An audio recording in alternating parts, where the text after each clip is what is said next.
오늘은 성경의 형성이라고 하는 것에 대해서 얘기를 합니다. 우리가 가지고 있는 성경, 여러분도 성경 다 안 가지고 오셨죠? 가지고 오신 분들도 계시고, 요즘에 성경을 안 가지고 다녀도 우리 이 영상을 통해서 성경이 나오고 또 핸드폰에 성경이 또 다 들어있기 때문에 성경을 굳이 무겁게 가지고 다니지 않으셔도 되긴 합니다. 근데 예전에 저희가 신앙생활 할 때는 목사님들이 교회 올 때 성경책을 숨겨가지고 다니지 말고 착 들고, 남자는 이렇게 들고 다녀라 막 이렇게 가르치시고, 또 성경은 이렇게 들고 다니는 게 아니고 이렇게 들고 다니는 거다 이렇게 가르치셨어요. 들고 다니는 것까지 목사님들이 다 가르치셨던 그런 기억이 납니다. 성경은 정말 우리에게 두고두고 읽어도, 언제나 읽어도 참 은혜가 되는 말씀들로 주옥 같은 말씀이 바로 이 성경이다 이렇게 생각이 됩니다. 성경에는 제가 말씀드리긴, 우리가 가지고 있는 이 성경을 캐논 혹은 카논 이렇게 하면서 이걸 정경이라고 합니다. 정경. 여러분이 잘 아시는 구구단 3927, 그래서 66권이 정경이라고 그렇게 부릅니다. 정경 이외에도 성경은 여러 성경이 있습니다.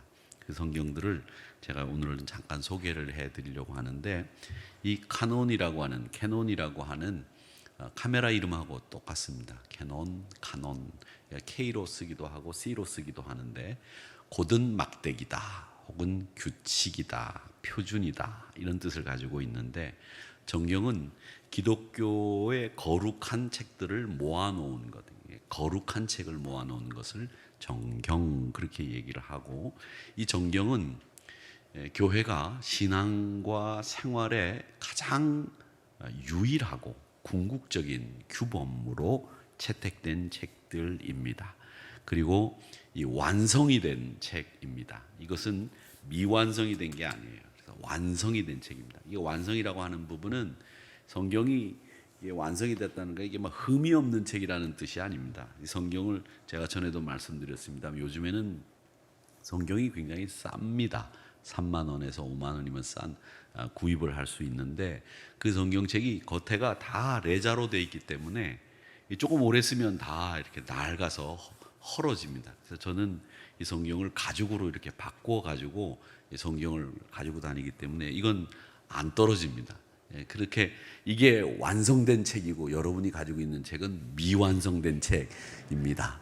이게 아닙니다. 이게 아니고, 성경이 완성된 단위로서의 성경 전체라고 하는 이 완성이라는 말은, 하나님의 계시가 완벽하게 우리에게 온, 하나님이 계시라고 하는 것은 뭐라고 말씀드렸죠? 계시는 하나님이 당신을 보여주신 것, 그걸 계시라고 얘기를 하고, 조명은 하나님께서 우리에게 뭘 주신 거라고요? 지혜를 나누어 주신 것.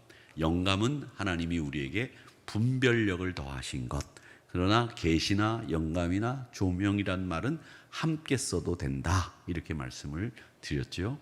그런데 이 계시라고 하는, 하나님이 당신을 보여주신 이 완벽한 책이 이 성경이다라고 하는 의미에서 여기 완성이라는 단어를 쓰고 있다 이렇게 이해를 하시면 되겠습니다. 그리고 또 성경은 유일하다라고 하는데, 성경 이외에 다른 이 성경과 같은 권위를 가진 책은 이 세상에 없습니다.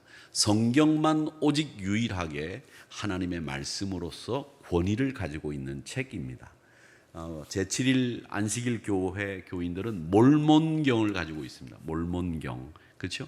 제7일 안식일 교회 몰몬경 가지고 있고, 여호와의 증인도 그 사람들이 가지고 있는 그들의 책이, 성경이 있습니다.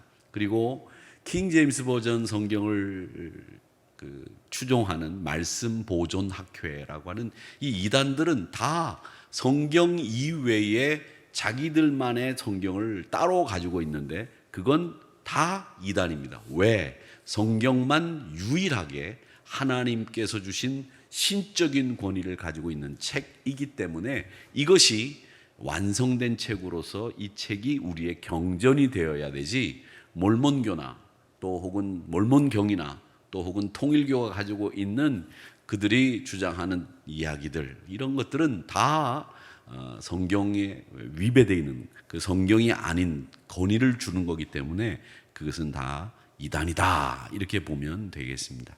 그래서 성경을 궁극적이라고 이렇게 얘기를 하는데, 이건 최종적인 마지막 권위를 가지고 있는 책입니다. 우리 교단도 헌법이 있고, 우리 교회도 정관이 있고, 뭐 교회들마다 다 정관이 있지만 결국 제일 마지막에 최종적인 권위를 가지고 우리가 판단하는 데 쓰는 책은 뭐예요? 성경입니다. 성경이어야 된다.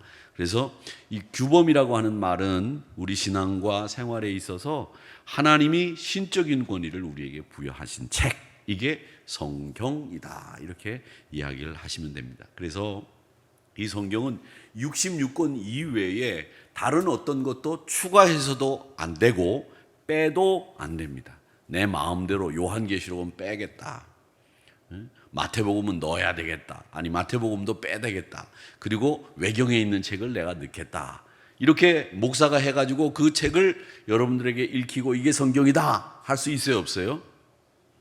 있어요, 없어요? 없습니다. 그 목사는 이단입니다. 그런 사람들이 목사가 되는 사람들은 우리 기독교 대한선교회에 있어서도 안 되고 우리 한국교회에 있어서도 안 되는 그런 일들이, 그런 상황입니다. 그러니까 이 66권은 누구도 뺄 수도 없고 더할 수도 없는 최종적인 권위를 가지고 있는 책, 이게 성경이다, 이렇게 이해를 하시면 되겠습니다. 자, 그러면 이 성경이 어떻게 만들어졌느냐라고 하는 것에 대해서 여러분 알고 계신 분들도 계실 거예요. 그러나 우리가 막연히 성경은 하나님의 말씀이 적혀져 있는 책이지, 뭐 우리가 문고에서 사고 또 아니면 정용호 목사 통해 가지고서 우리가 여기 뒤에서 살 수 있는 이런 책이라고 생각하기 쉽지만, 우리 이 성경이라고 하는 것은 어떻게 만들어졌는지를 여러분들이 조금 알고 계셔야 됩니다. 먼저 구약 성경 39권이 어떻게 만들어졌느냐라고 하는 거죠. 자, 말씀을 먼저 한번 읽어보겠습니다. 출애굽기 24장 4절 말씀을 우리 같이 한번 읽어보겠습니다. 시작. 모세가 여호와의 모든 말씀을 기록하고 이른 아침에 일어나 산 아래에 제단을 쌓고 이스라엘 12지파대로 12기둥을 세우고. 모세로부터 시작을 해서 하나님이 말씀하신 것을 어떻게 했다고 그래요? 기록하고 라고 되어 있습니다. 그래서 모세가 기록한 책을 우리는 창세기, 출애굽기, 레위기, 민수기, 신명기, 이걸 모세오경이라고 부릅니다. 이걸 모세가 기록했기 때문에 모세오경이라고 하죠. 그러니까 하나님이 말씀하신 것들을, 그 말씀들을 모세로부터 시작을 해서 초창기 믿음의 선배들이 다 기록하기 시작했다. 그것을 우리에게 넘겨줬다라고 하는 거죠. 그러면 그 기록한 것들을 어떻게 했는지 한번 보시면 신명기 31장 26절 말씀을 한번 읽어보겠습니다. 시작. 이 율법책을 가져다가 너희 하나님 여호와 언약궤 곁에 두어 너희에게 증거가 되게 하라. 아멘. 하나님의 말씀을 기록하고 난 뒤에 그걸 어디다 두었느냐 하면 언약궤 곁에, 옆에다가 두었다라고 하는 거죠. 언약궤는 어디 안에 있는 거죠? 성소, 지성소 안에 있는 것이 언약궤인데, 그 언약궤 곁에 이 기록한 말씀을 두게 했습니다. 그러니까 오늘날처럼 이 구약시대 때도 이 하나님의 말씀이 평신도들에게 읽혀졌느냐 하면 읽혀지지 않았어요. 제사장들만 성경책을 읽었고 제사장들만 성경책을 볼 수 있었습니다. 그리고 언약궤 곁에 두고 있었다라고 하는 것을 우리가 볼 수 있습니다. 자, 이것이 모세만 그렇게 됐고 모세만 기록을 했고 그러면 다른 선지자들이나 믿음의 선배들은 기록하지 않았느냐? 아닙니다. 모세도 기록을 했는데 여호수아도 기록했다고 돼 있어요. 여호수아서 24장 26절 같이 한번 읽어봅니다. 시작. 여호수아가 이 모든 말씀을 하나님의 율법책에 기록하고 큰 돌을 가져다가 거기 여호와의 성소 곁에 있는 상수리 나무 아래에 세우고, 이렇게 돼 있습니다.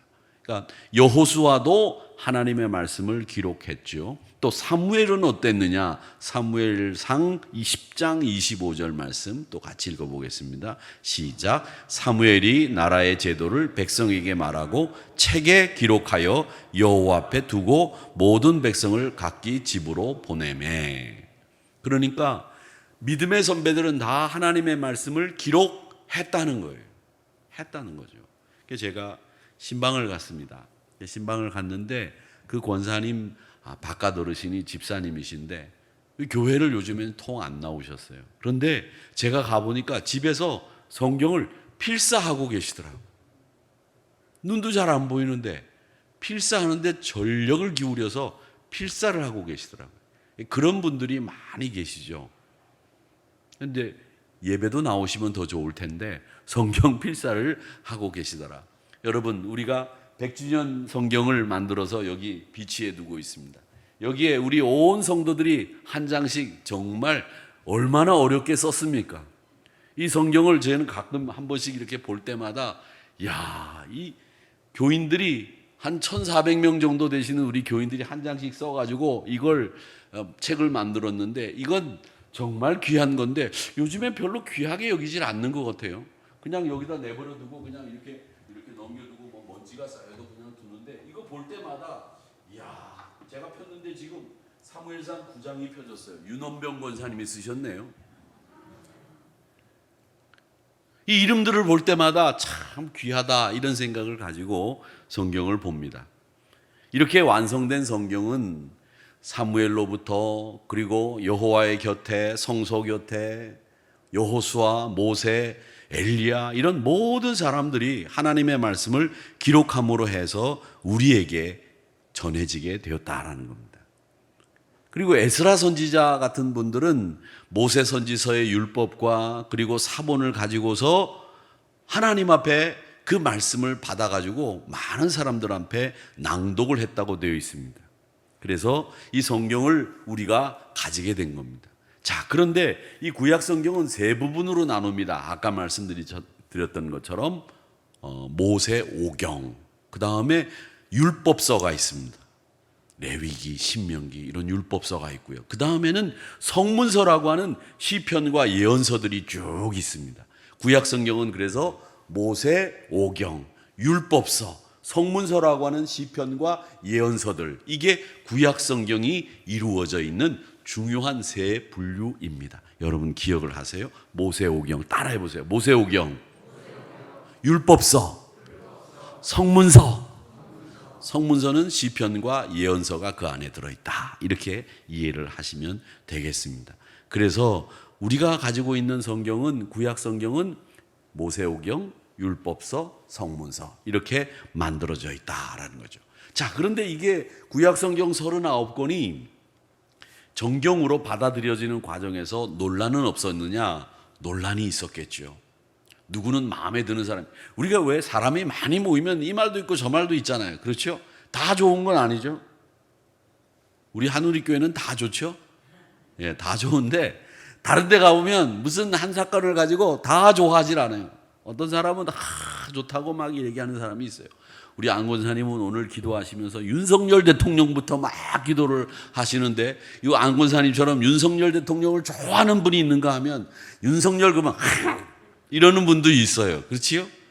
예, 그런 분들도 있어요. 참 고마운 일인데 우리가 대통령을 위해서 기도 많이 해야 됩니다. 기도 많이 해야 된다라는 말은 그 사람이 어떤 사람이든지 간에 우리를 다스리는 사람이기 때문에 우리나라의 모든 것들을 잘 지혜롭게 다스리기 해주기 위해서 우리가 대통령을 위해서 기도해야 됩니다. 근데 옛날에는 대통령을 위해서 우리가 이렇게 다 기도하고 그 사람이 싫든 좋든 내가 뽑았든 안 뽑았든 대통령이 되면 다 대통령이라고 인정하고 존경하고 그랬는데 요즘에는 자기가 안 뽑은 대통령은 대통령이 아니야. 끝까지 아닌 사람들이 있더라고요.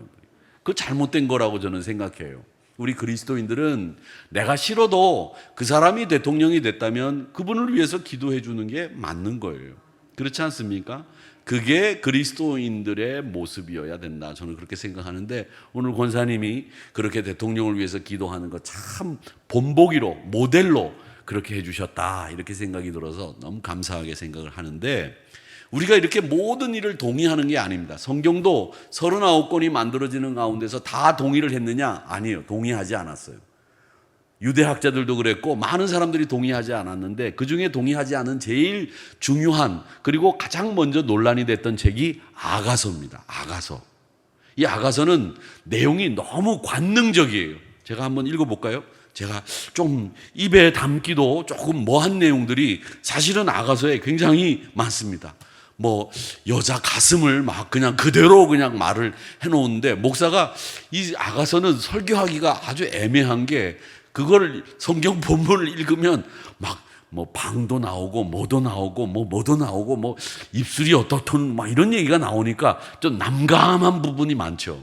그러다 보니까 유대 학자들 가운데에서 이 아가서는 너무 관능적이어서 성경으로는 맞지 않아, 빼야 돼, 이런 이야기들이 많았던 책이 아가서입니다.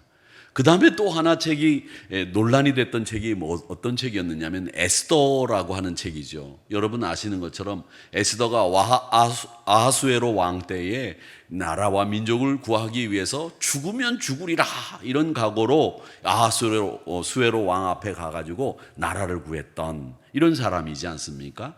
근데 그 에스더서에는 하나님이라는 말이 한 번도 안 나와요. 그러니까 성경에 하나님이란 말이 한 번도 안 나오는 그 책을 우리가 정경으로 받을 수 있느냐? 없다. 그렇게 이야기를 하는 사람들이 있었습니다. 이게 논란이 됐던 책들이죠. 또 잠언은 앞뒤가 안 맞는, 한편으로는 이런 이야기가 나오는데 한편으로 이런 이야기가 나와서 앞뒤가 안 맞아서 이건 넣을 수가 없다, 이런 이야기도 있었던 책이고요. 에스겔서는 이단 영지주의, 초대교회의 가장 큰 이단이었던 영지주의자들이 있었는데, 영지주의에 대해서는 제가 또 말씀을 드리겠습니다마는 이 영지주의적인 견해가 있어서 에스겔서는 넣어서는 안 된다, 이렇게 이야기했던 책이 바로 그겁니다. 그래서 에스겔서, 그리고 에스더서, 그 다음 아가서, 이런 책들, 잠언, 이런 책들은 구약 성경 안에 넣어야 되느냐 빼야 되느냐 논란이 많았다는 겁니다. 그런데 그 책들을 성경에 넣게 된 이유가 뭐였느냐? 한번 따라해 보시죠. 조화는 돌아가신 분 집으로 보내는 꽃이 조화이지요. 그런데 제가 말씀드린 이 조화는 밸런스입니다. 밸런스. 그러니까 조화라고 하는 말이 이게 어울리는 거예요. 그렇죠? 어울리는 거. 일본 말로는 나와바리라는 말이 있죠. 이 나와바리라는 말은 내 영역이라는 뜻으로 우리가 사용하고 있는데, 일본 사람들의 나와바리는 영역이 아니라 우리가 집을 지을 때 다른 집과 비교를 해서 다른 집의 일조권, 또 다른 집의 모양, 이런 것들을 다 염두에 두고 옆에 있는 사람들까지 염두에 두고 집을 짓는 그 모습을 일본 사람들은 나와바리라고 얘기를 합니다. 그러니까 여러분, 일본 사람들은 집을 지을 때 지 집만 이쁘다고 지만 생각하면서 짓지 않았다는 거죠. 그 정신은 우리가 참 배워야 되는 정신이라고 생각하는데, 옆집 모양이나 우리 집 모양이 이 동네를 구성하는데 잘 어울릴까? 이런 것까지 생각하면서 짓는다는 거죠. 그래서 요즘에 목회자들을 중심으로 교회를 건축하는 목회자들은 그 지역에 아파트가 있다, 그 지역에 주택가가 있다, 그러면 그 아파트와 주택가를 염두에 두고 교회 건축을 하는 이 목회자들이 생겨나기 시작을 했습니다. 참 바람직하다고 생각을 합니다. 교회는 지역과 함께하는 곳이기 때문에 건축물도 지역을 안배하고 배려하는 그런 건축물을 지어야 되는 거고요. 교회는 지역과 함께 있기 때문에 그 지역의 사람들이 어떤 분들인가 이런 것도 고려해서 공간을 배치하는 이런 목회자들이 생겨나고 있는 것은 우리 한국교회의 변화라고 생각을 하고 참 좋은 일이라고 생각을 합니다. 제가 이 조화를 말씀드리는 이유는 뭐냐? 이런 논란이 있었음에도 불구하고 이 책들은 다 한결같이 다른 구약 성경과 조화를 이루고 있었다는 거예요. 다 일맥상통하다는 거예요. 아가서가 비록 관능적인 단어들이 많이 나오지만 다른 성경들과 조화를 이루는, 그리고 에스겔서가 영지주의적인 그런 이단적인 요소가 있으나 다른 성경들과 조화를 이루고 있다라고 하는 이유 때문에 이 책들을 다 정경으로 받아들이게 됐다라는 겁니다. 그러니까 여러분, 성경은 다 한결같이 다른 성경들과 연결이 된다 안 된다? 연결이 된다. 조화를 이룬다. 이걸 여러분들이 분명히 기억을 하시면 되겠습니다. 그리고 이 성경들에 대해서 논란들이 많았습니다마는 하나님의 말씀으로 우리에게 전해진 것에 대한 진정성, 이 진정성에 의심이 없는 책들, 이런 책들을 39권 택하게 된 것이었습니다.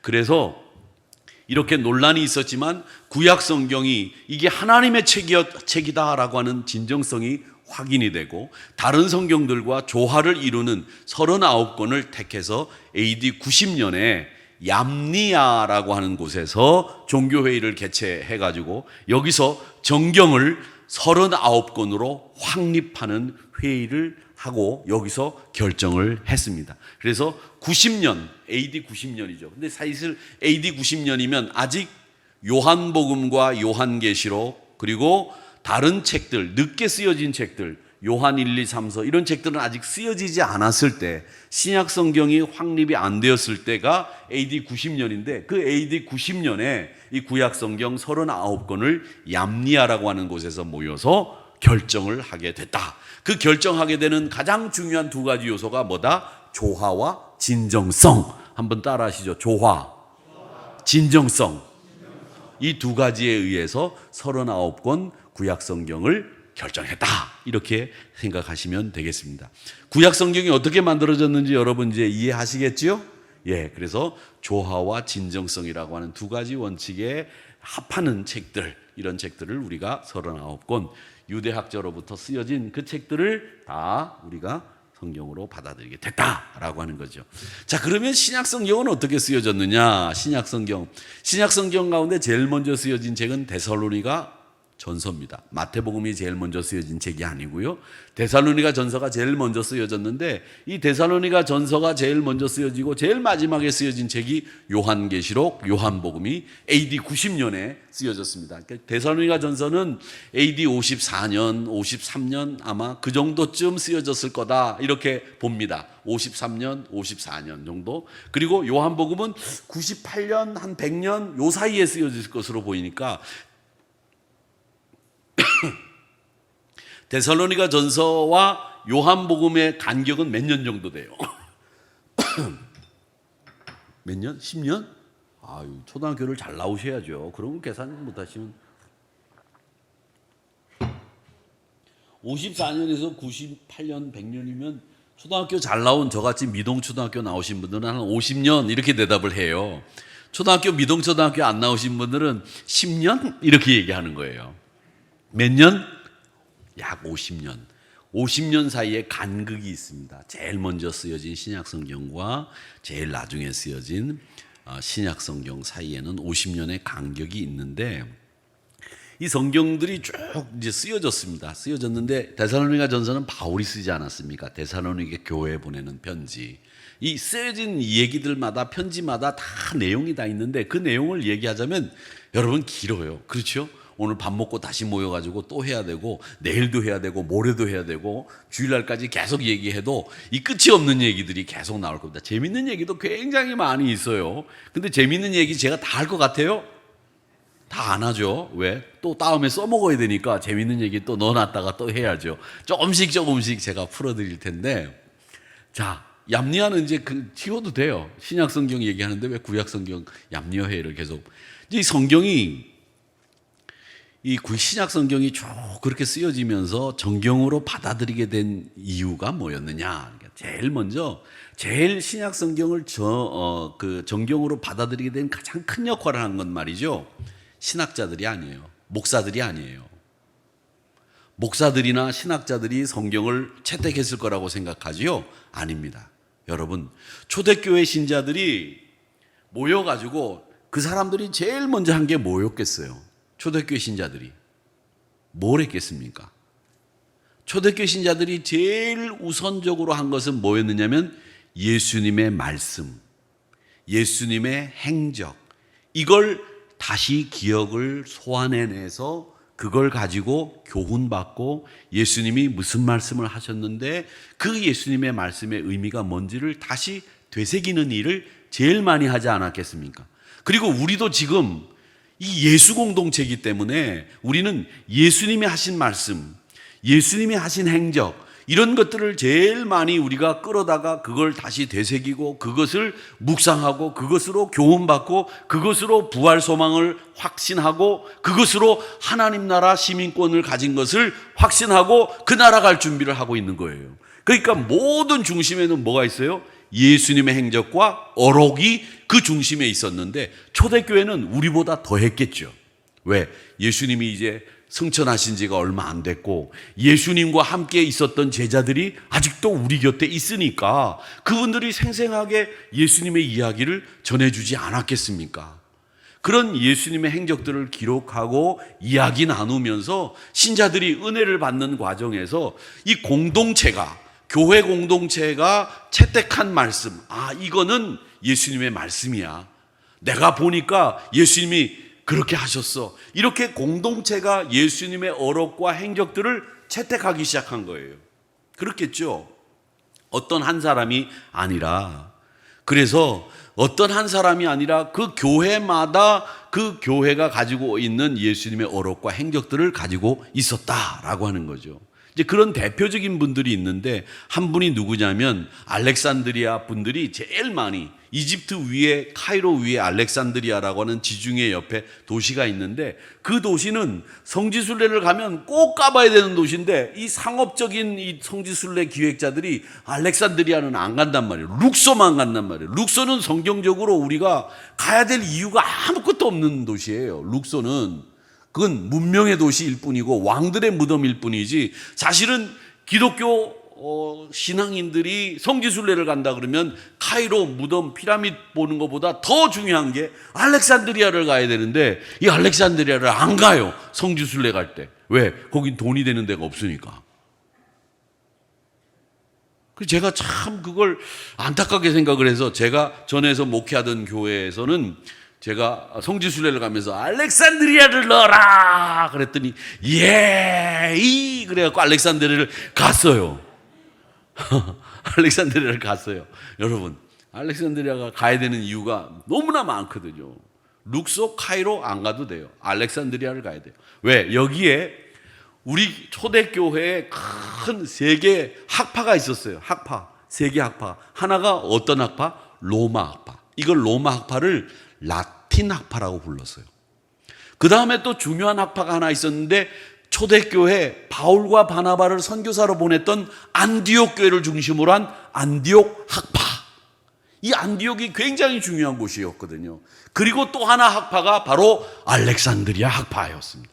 이 세 개의 중요한 큰 교회들의 큰 굵직한 거점들이 있었기 때문에 알렉산드리아는 굉장히 중요한 도시예요. 그런데 역사적으로 알렉산드리아 그러면은 클레오파트라가 마지막 거기서 숨을 거둔 것으로 생각을 한단 말이죠. 클레오파트라가 우리가 무슨 상관이 있어요? 그 여자가 이쁘든 말든 코가 높든 낮든 그게 무슨 상관이 있어요? 우리는 알렉산드리아라고 하는 곳이 어떤 곳이냐라고 하는 걸 알아야 되는데 여기는 기독교에서 에베소 다음으로 가장 큰 책들이 있는 도서관이 있었어요. 지금도 마가의 순교교회가 있습니다. 그리고 알렉산드리아는 많은 신학자들이 배출된 데인데 이 알렉산드리아를 통해서 동방교회, 이 정교회가 나오게 된 겁니다. 이 정교회 고향은 어디다? 알렉산드리아입니다. 그리고 라틴, 로마 교회가 어디서부터 나왔느냐? 이게 카톨릭 교회가 되는 거고 알렉산드리아에는 정교회가 나오게 되는 거예요. 그래서 동서방 교회가 나누어지게 되는데 알렉산드리아가 그 중심에 있었던 거죠. 근데 이 알렉산드리아에 중요한 사람이 두 사람이 있었는데 한 사람이 뭐냐? 이건 제가 안 보고도 그냥 쭉 하는 얘기니까 그냥 제가 원고 안 보니까 목사님 원고도 안 보고 하네요. 근데 제가 이거 공부를 조직신학을 내가 박사학위를 받았잖아요. 그러니까 이런 거는 다 머릿속에 들어있는 거예요. 그러니까 이해하시고 안 보고 하더라도 알렉산드리아에는 누가 두 사람이 있었느냐? 클레멘트라고 하는 사람이 한 사람이 있었어요. 클레멘트. 아주 중요한 사람입니다. 이 사람하고 또 알렉산드리아의 중요한 사람이 오리게네스라고 하는 우리가 혹은 오리겐 이렇게 얘기하는 오리게네스라는 사람, 두 사람. 이 두 사람이 제일 중요한 사람이에요. 근데 이 알렉산드리아에서 클레멘트라고 하는 사람과 오리겐이라는 사람이 이 교회 공동체, 알렉산드리아 교회가 굉장히 컸거든요. 거기서 그 공동체가 성경을 채택했습니다. 그 성경을 채택한 게 오리겐이 채택한 게 마태, 마가, 누가, 요한, 베드로 전후서, 요한계시록, 요한 1, 2, 3서, 히브리서, 바울 서신 여기까지 돼 있는데 여기 뭐가 없습니까? 제일 먼저 없는 게 보이죠, 여러분? 로마서가 안 보이고 사도행전이 안 보이죠? 그렇죠? 네. 이 오리겐은 바울의 서신 이 바울의 서신이라고 하는 것도 옥중서신만 채택을 했어요. 그래서 이 오리겐이라는 사람인데, 이 오리겐은 16살 때 신학교 교장이 됐어요. 요즘으로 따지자면 서울신학대학교 총장이 몇 살 때 됐다고요? 16살에 된 사람이에요. 그렇게 똑똑한 사람이에요. 얼마나 똑똑한지 제가 만나보지를 못해가지고 잘 모르겠지만, 하여튼 책에 보면 무진장 똑똑했다고 돼 있어요. 그러니까 얼마나 똑똑하고 머리를 많이 썼으면 머리가 좀 없죠? 예. 오리겐이라는 사람, 유명한 사람입니다. 오리게네스라고 하는 사람인데, 이 사람이 클레멘트를 한번 보시죠. 클레멘트, 이 사람도 보면 이 사람도 성경을 채택했는데, 이 바울 서신과 여기는 뭐가 있습니까? 사도행전이 있지요? 있어요, 없어요? 있으면 있다고 얘기하세요. 괜찮아요. 있는데 없다고 그러면 있어요, 없어요? 그러면 보이잖아요. 있잖아요. 그렇죠? 있어요. 마태, 마가, 누가, 요한은 오리겐도 있고 클레멘트도 있고 있습니다. 사도행전이 있습니다. 여기는 로마서도 역시 없습니다. 그 다음에 여기에 베드로 묵시록이라고 하는 게 있고 바나바 서신이라고 하는데, 베드로 묵시록은 베드로 전후서가 아닙니다. 그리고 바나바 서신이라고 하는 것은 여러분 아시는 것처럼 바울과 바나바, 그 바나바의 서신서가 있습니다. 바나바서가 있어요. 외경에는, 우리 성경에는 여기는 없지만 이런 것이 채택되어 가지고 있었다라고 하는 거죠. 그래서 이분들이, 그러니까 성경이 형성되는 과정에서 제일 중요한 것은 예수님의 행적, 어록. 자, 그 다음에 중요한 게 뭐였느냐면, 사도들, 예수님을 따라다니던 사람들이, 그건 말이야, 예수님이 이런 뜻에서 말씀하신 거야, 이렇게 우리에게 가르쳐 주신 게 있겠죠.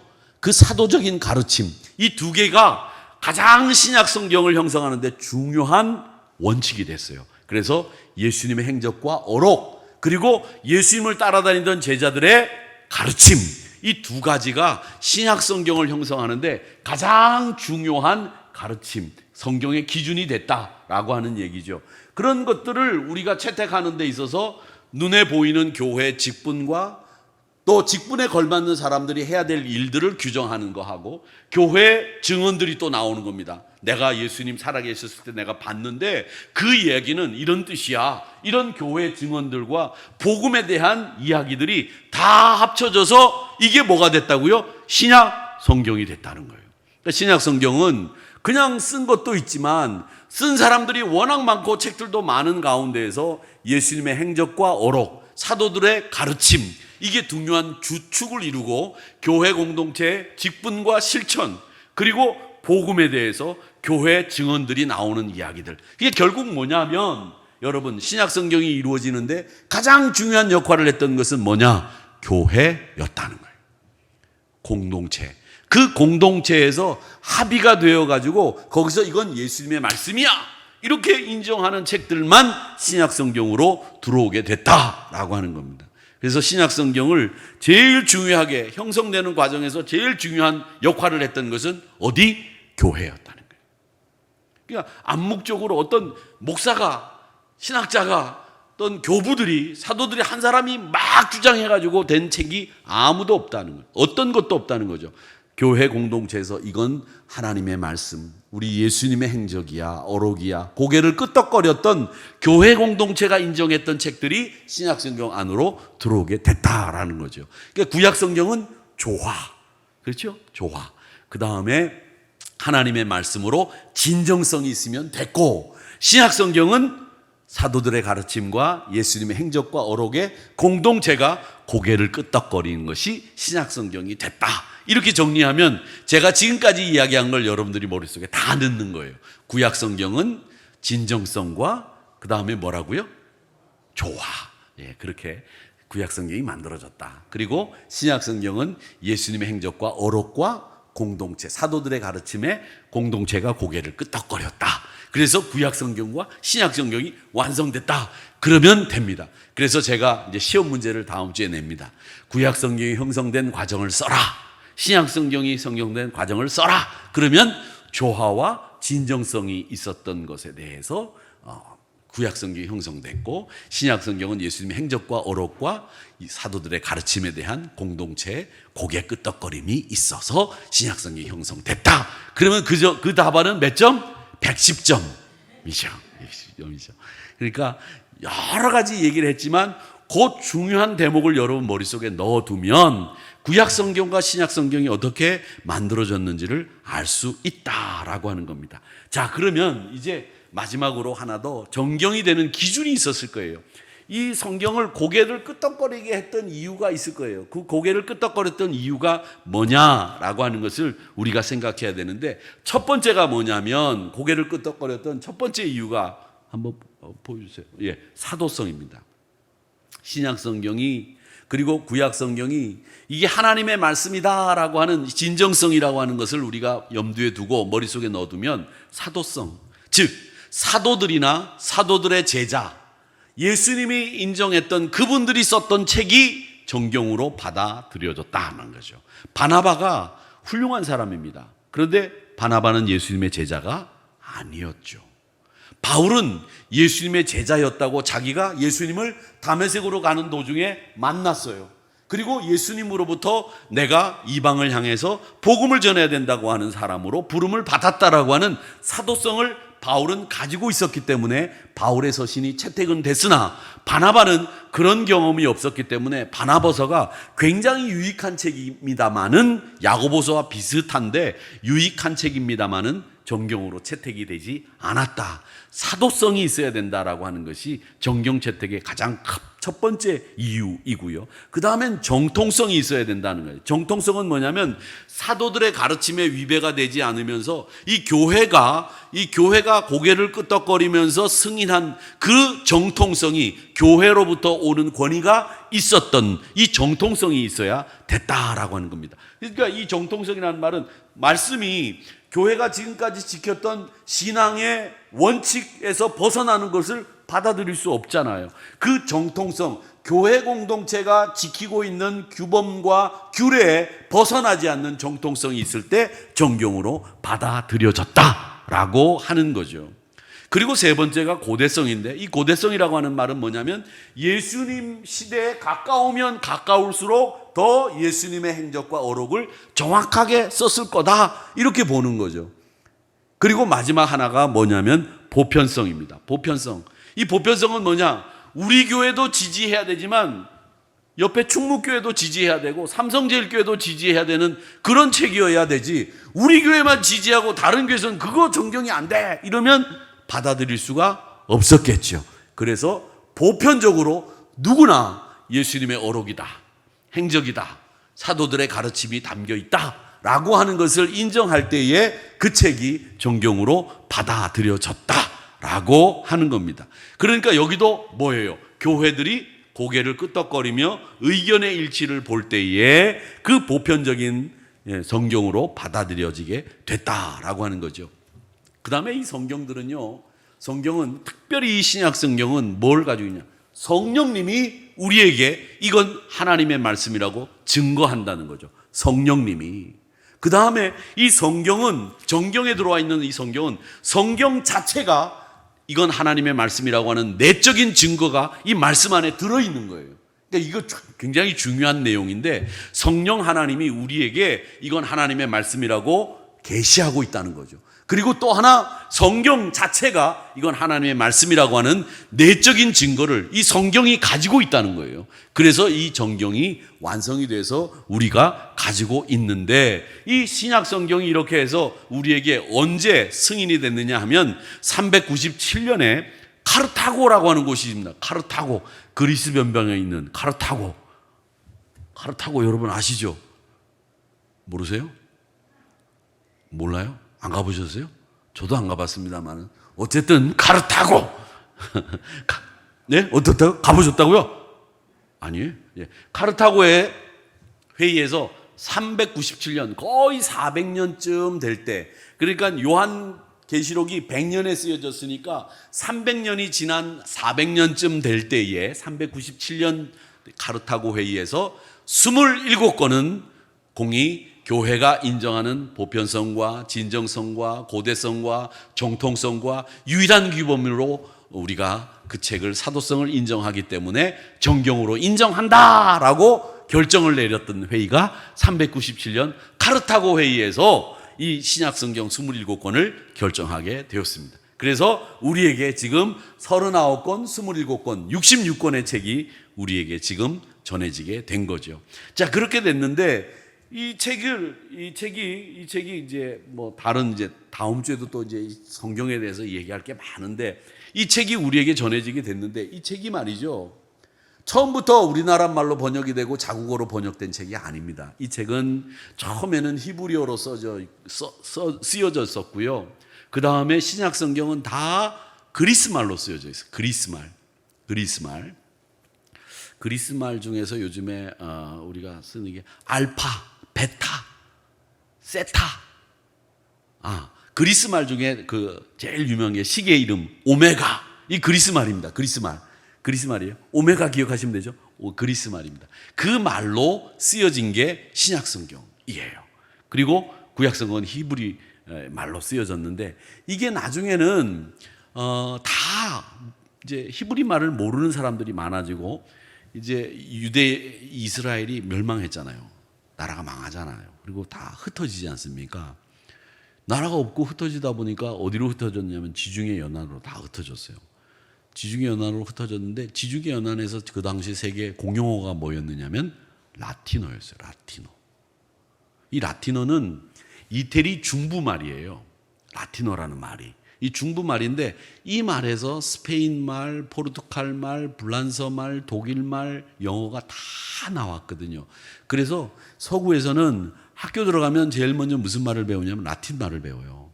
이 라틴 말을 배우면 영어도 할 수 있고 독일어도 할 수 있고 불란서도 하고 특히 이 라틴 말을 할 줄 알면 스페인어나 포르투갈어를 자유자재로 구사할 수 있습니다. 그래서 라틴 말을 배우는데 굉장히 처음에는 어려워요. 근데 이 라틴 말로 다 번역이 됐어요.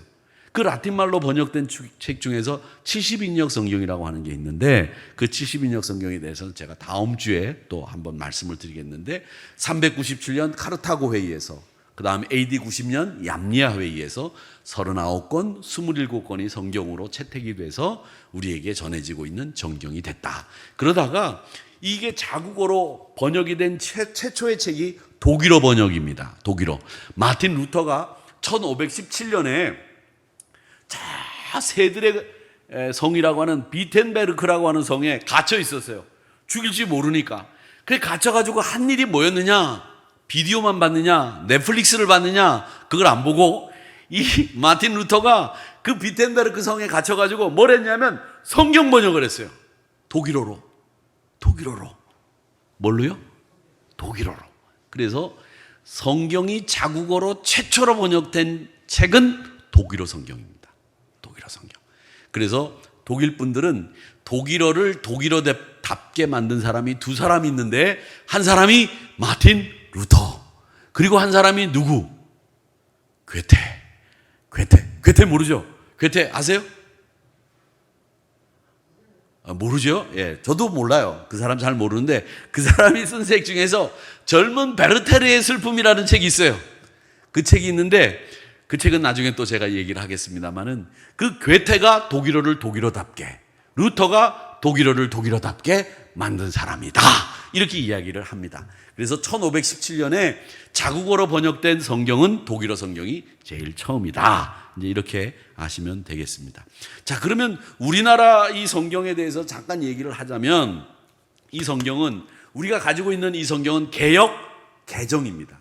이 개역 개정인데 이 전의 성경을 개역 성경이라고 하는데 이 개역 성경은 언제 번역된 성경이냐면 1956년도에 개역 성경이 나와서 맞죠?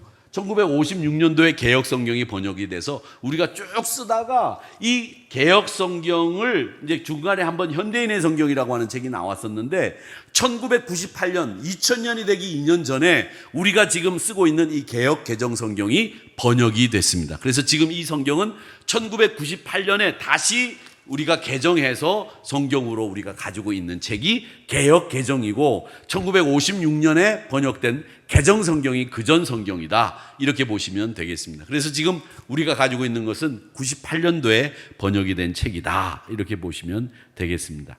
오늘 로마서 15장 4절 말씀 한 번 더 묵상하고 말씀 마치겠습니다.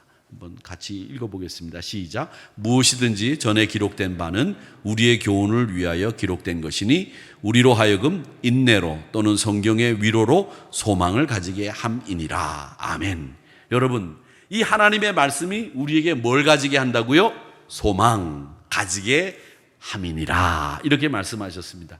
이 성경은 우리에게 여러 가지 신앙의 규범과 가치들을 제공하고 있지만 이 성경이 갖고 있는 궁극적인 목적은 로마서 15장 4절의 말씀처럼 소망을 가지게 하려고 하나님이 우리에게 당신을 보여주시면서 39권과 27권의 책을 우리에게 주셨다.